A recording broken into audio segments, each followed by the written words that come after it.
Justement, c'était super intéressant parce que comme on est parti d'abord avec très peu d'argent, on est d'abord parti avec l'idée on pouvait pas se permettre de faire des effets spéciaux.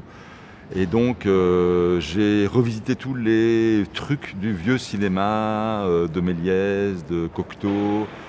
Et avec les conseils d'un ami qui s'appelle Bertrand Mandico, qui est spécialisé là-dedans, j'ai fait des recherches en fait autour de ça.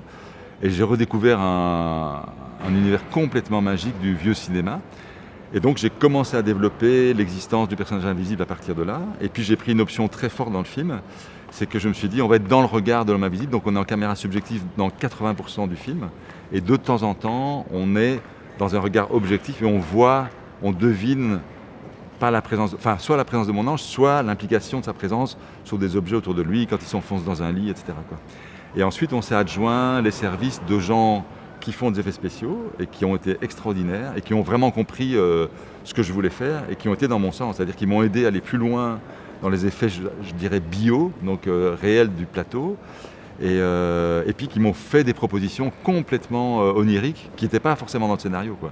Par exemple, ils se sont dit qu'est-ce que ça fait si un homme invisible traverse la brume, qu'est-ce qui se passe, quoi. Alors comment les rayons, enfin bon, ils sont partis dans des délires.